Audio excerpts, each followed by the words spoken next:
But ఇవాళ వాళ్ళు bomb దాడి చేశారు, ఇవాళ బాంబు దాడి చేశారు, క్వెటా అనేటువంటి టౌన్ వాళ్ళు సొంతం చేసుకున్నారు.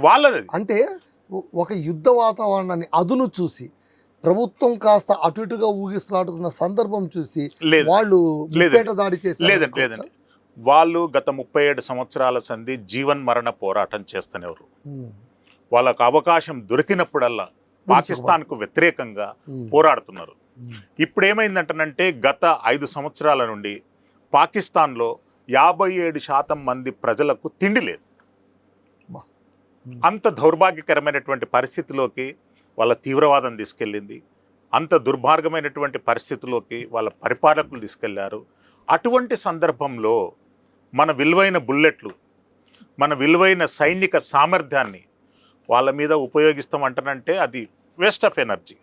యుద్ధం కాదు, యుద్ధం కంటే ఎక్కువ జరగాలి. పాకిస్తాన్ని కట్టడి చేయాలి అంటారంటే, పాకిస్తాన్లో ఉన్న తీవ్రవాదాన్ని కట్టడి చేయాలి అంటారంటే అష్టదిగ్బంధనం చేయాలి. భారత ప్రభుత్వం తీసుకున్నటువంటి నిర్ణయం చాలా అద్భుతమైనటువంటి నిర్ణయం. ఏది హిందూ రివర్ ప్రాజెక్టు వాటర్ను కట్టడి చేయడం, సింధు జలాలను అనేటటువంటి వాటర్ కట్టడి చేయడం. మనం ఉత్పత్తి చేసేటటువంటి మెడిసిన్ 62% వాళ్ళ ప్రజలకు ఉపయోగపడుతుంది. దాన్ని ఒకవేళ ఆపేస్తే ఏమవుతారు? పార్లమెంటు సాక్షిగా పాకిస్తాన్ పార్లమెంటు సభ్యుడు కన్నీళ్లు పెట్టుకున్నటువంటి వీడియో వైరల్ అవుతుంది. ఎందుకంటే అది వాస్తవం.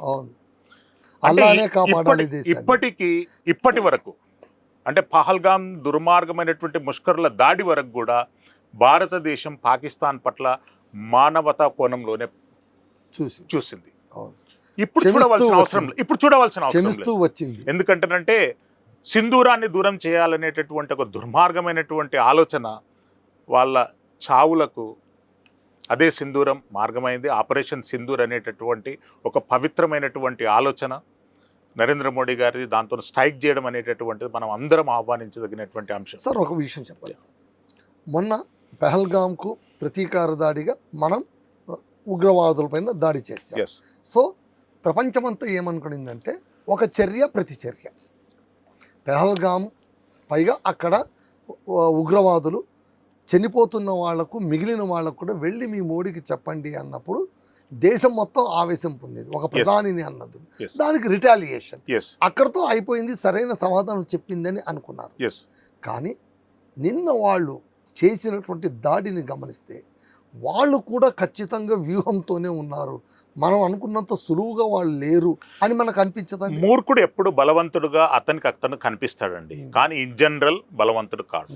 ఎందుకంటే మూర్ఖత్వంతో ఆలోచిస్తాడు, మూర్ఖత్వంతో బతుకుతాడు, మూర్ఖత్వంతో ఇతరులను భయపెట్టాలని అనుకుంటాడు. పాకిస్తాన్కు ఉన్నటువంటి బలమైనటువంటి ఆయుధం ఏంటంటే తీవ్రవాదం. యూనిఫామ్లో లేనటువంటి వ్యక్తులు 1,00,000 మంది పోయి చనిపోవడానికి సిద్ధంగా ఉంటారు. అది తీవ్రవాదం అనేటటువంటిది వాళ్లకు అక్కడ ఆఫ్ఘనిస్తాన్ పరిసర ప్రాంతాలు కానీ తాలిబాన్లో ఉన్నటువంటి ఆ కొరకొర మౌంటైన్ రేంజ్ అవతల ఏదున్నా కానీ వాళ్ళు నల్లమందుకు అడిక్ట్ అయినటువంటి వ్యవస్థ. వాళ్ళకు తిండి ఉన్నా లేకున్నా కానీ నల్లమందు మాత్రం ఒపియం. నల్లమందు యుద్ధాలు కూడా జరిగినాయి మనకు ప్రపంచ చరిత్రలో.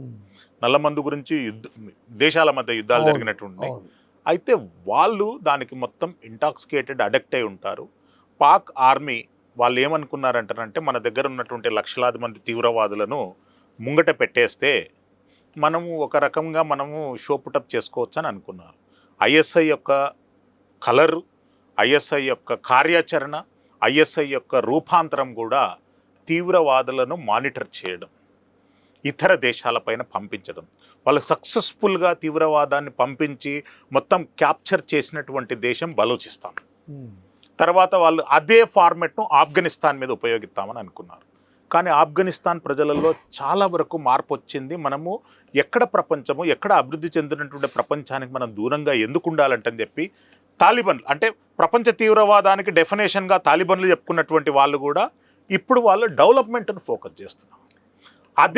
అదే తాలిబాన్లు పాకిస్తాన్ ప్రలోభితంగా పాకిస్తాన్ వాళ్లకు డైరెక్ట్గా మీరు తీవ్రవాదం దిక్కి ఉండాలంటని చెప్పి రెచ్చగొడుతున్న సమయంలో వాళ్ళు వీళ్ళ మీద రివర్స్ ఎయిర్ స్ట్రైక్ చేసి 3 నెలలు అవుతుంది. అవును, ఈరోజు కూడా ఒక స్టేట్మెంట్ తాలిబాన్లు పాకిస్తాన్ వాళ్ళని ఒక కామెంట్ చేశారు, వీళ్ళు చేసేది జిహాదీ కాదు దోపిడీ ఎస్ అని వాళ్ళు తాలిబాన్లు అన్నారు. తాలిబాన్ ఎందుకంటే తాలిబన్లు అంటే వాళ్ళు వాళ్ళ ప్రాంతాన్ని పరిరక్షించుకోవడానికి ఒక పవిత్ర యుద్ధం చేసినామంటున్నారు, అది అక్కడికి ఓకే. ఓకే, ఇప్పుడు వాళ్ళు డెవలప్మెంట్ ఫార్మేట్ లోకి మారుతున్నారు. బట్ ఒక పాకిస్తాన్ ఈ మొత్తం సినారియోలో చూస్తే అంటే ఒక బలూచిస్తాన్, ఒక తాలిబాన్, ఆఫ్ఘనిస్తాన్ చూస్తే ఒక పాకిస్తాన్ మటుకు డౌన్ ట్రెండ్ అయిపోతుంది. అంటే పాకిస్తాన్ అంటే ఒక పిరికి పంద దేశం అండి. వాళ్ళ ఎందుకంటారంటే మాక్సిమం గా ఒకరిని భయపెట్టించి బతకాలనేటటువంటి ఫార్మేట్ లో వెళ్ళింది.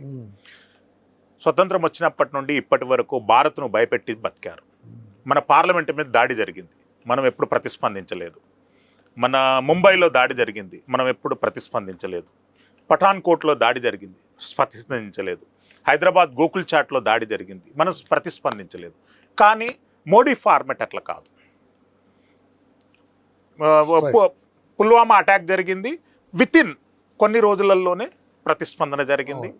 అంతకుముందు పఠాన్కోట్ ఎయిర్ బేస్ మీద దాడి జరిగింది, 26 మంది మన వీర జవాన్లు చనిపోయారు. వాళ్ళకి వ్యతిరేకంగా అదొకప్పుడు కూడా స్ట్రైక్ జరిగింది, ఇప్పుడు కూడా స్ట్రైక్ జరుగుతుంది. ఎందుకంటేనంటే కాంగ్రెస్ ప్రభుత్వానికి బీజేపీ ప్రభుత్వానికి ఉన్నటువంటి డిఫరెన్స్ అది. కంపల్సరీ ఈ ఫార్మెట్ అనేటటువంటిది ఈరోజు జరుగుతున్నటువంటి స్ట్రైక్ అనేటటువంటిది 71 కాకుండా 47, 48 కాకుండా ఇంకా మనకు ఇండో చైనా వార్లలో వాళ్ళు కుటిల నీతి వహించి చైనాకు ప్రత్యేకంగా వాళ్ళు సపోర్ట్ చేసినటువంటి ఆ దాఖలాలు కాకుండా వెరైటీగా ఉండబోతుంది. పాకిస్తాన్ ఊహలకు అందనటువంటి డిస్ట్రక్షన్ ఇప్పుడు కాబోతుంది.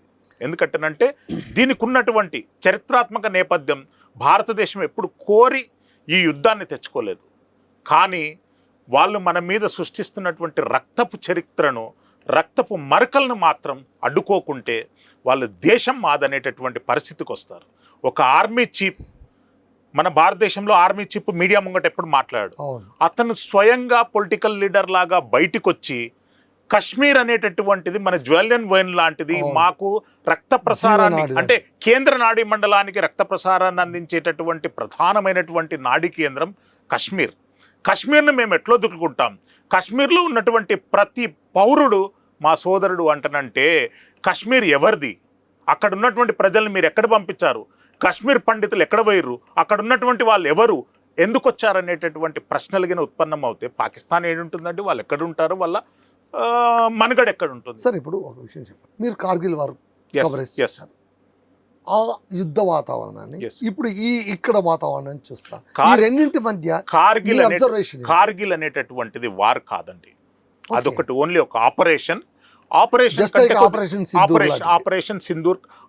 సింధూర్ అన్న ఇంకా అడ్వాన్స్డ్ టెక్నాలజీ. ఆ కార్గిల్ వార్ లో అంత అడ్వాన్స్డ్ టెక్నాలజీ లేదు. అప్పుడు కొన్ని ప్రభుత్వాల ఫెయిల్యూర్ కారణంగా కొంతవరకు పాకిస్తాన్ అనేటటువంటిది మన భూభాగాన్ని కబ్జా చేయడం జరిగింది.